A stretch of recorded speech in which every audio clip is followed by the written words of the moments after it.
আসলে আমরা এখন আপনার নেত্রকোনা পাহাড় উপভোগ করতে দেখতেছি এবং আপনাদেরকে দেখাচ্ছি। হ্যাঁ, আমাদের বন্ধু আড্ডার সকল সদস্য বন্ধুগণ সবাই একসাথে আমরা আছি। কেউ দু তিনজন আছে রান্নার কাজে ব্যস্ত আছে। এই যে শাহ আলম ভাই, উনি আমাদের এই বন্ধু গ্রুপে খুব অ্যাক্টিভ এবং আসার জন্য আগ্রহ ছিল না, ওনার বউর জন্য উনি পাগল ছিল। কিন্তু বন্ধু আড্ডার জন্য তিনি আর এই বউর দিকে না তাকিয়ে আমার বন্ধুর দিকে তাকিয়ে সবাই একসাথে চলে আসছি। উনি অনেক ভালো মানুষ। এই যে পাহাড়, এই পাহাড় প্রায় 80 ফুট উঁচু। সেখান থেকে আমরা নিচেতে নামলাম, নামে যে আমরা আবার নিচ দিয়ে হেঁটে যাচ্ছি। ইনশাল্লাহ আবার আমরা 120 ফিট একটা পাহাড় আছে, এই পাহাড়ে উঠবো। আমরা এই পাহাড়ে ওঠার জন্য আমরা নিচ দিয়ে যাচ্ছি। আর এখানে প্রতিটা গরুর গলায় ঘন্টা বাজানো আছে, কারণ যদি এখানে এনটিএ বর্ডারের কোনো প্রশাসন বা বিজেপি বিডিআর কেউ যে আসে এখানে যে এই গরু ধরে, বুঝতে পারবে এটা বাঙালি গরু, মানে ঘন্টা বাজানো আছে। এবং গরু কোন যে পাহাড়ে চিপায় লুকানো থাকে, ওই ঘন্টা বাজলে বুঝতে পারবে তার মালিক যে আমাদের গরু এখানে আছে। এই হচ্ছে ঘন্টার মূল উদ্দেশ্য প্রতিটা গরুর। ওই দেখেন কত সুন্দর বক আছে, গরুর সাথে বক মিলেমিশে একসাথে ওরা পশু যেত একসাথে সবাই খাবার খাচ্ছে। এই যে কত সুন্দর পাহাড়, এটা পুরাটা ইন্ডিয়া, আমরা এখন আছি বাংলাদেশে, একদম সীমান্ত ঘেঁষে। আমরা এখন যাই পাহাড়ে উঠবো আর কি। এটা 120 ফুট পাহাড়, এই পাহাড়ে উঠবো। এই পাহাড়ে ওঠার জন্য প্রস্তুতি নিচ্ছি। দোয়া করবেন সবাই ইনশাআল্লাহ যেন উঠতে পারি, কারোর জন্য অকারেজ না হয়, কোনো দুর্ঘটনা না হয়, সেজন্য সবাই দোয়া করবেন। আমাদের বন্ধু আড্ডার সকল সদস্যবিন্দু নিজ নিজ দায়িত্বে নিজ ইচ্ছায় এই পাহাড়ে ওঠার প্রস্তুতি নিচ্ছে।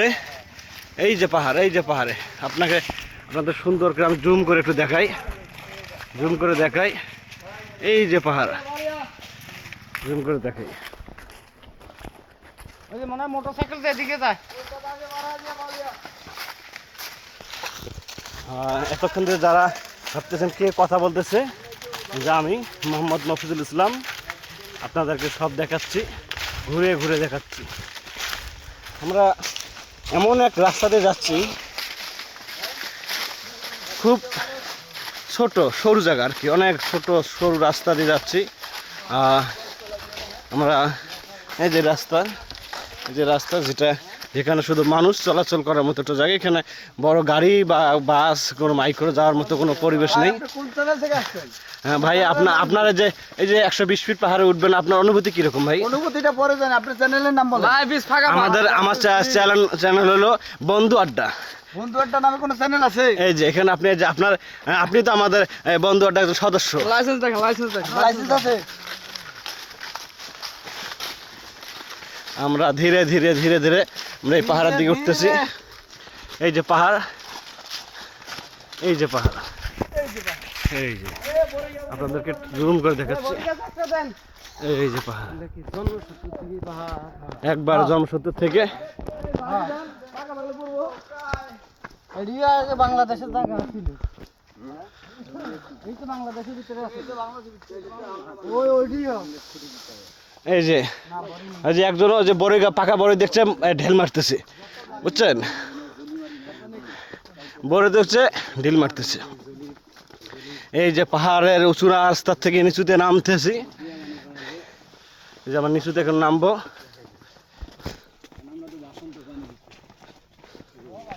আসলে এই পাহাড়গুলা মূলত আল্লাহ তাআলা সৃষ্টি করছে প্রাগ হিসেবে, এই যে জমিনের যে ভারসাম্য একটা প্রাগ হিসেবে মানে গেড়ে রাখছে, যাতে ভূমিকম্প থেকে রক্ষা পায় দেশ, সেজন্য পৃথিবী যেন রক্ষা পায়, সেজন্য আল্লাহ তাআলা এই পাহাড়ের সৃষ্টি।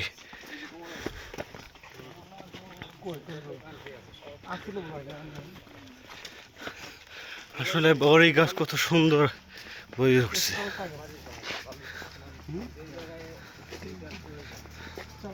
আসলে দেখার মতো অসম্ভব সুন্দর, দেখার মতো পাহাড়।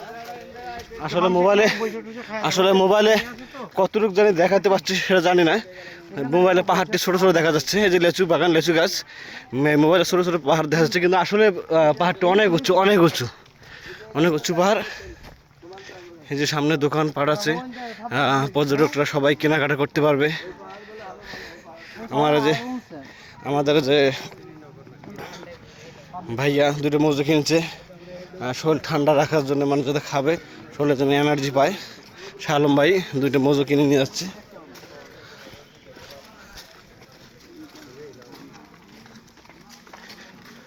অসম্ভব সুন্দর জায়গা, সুন্দর।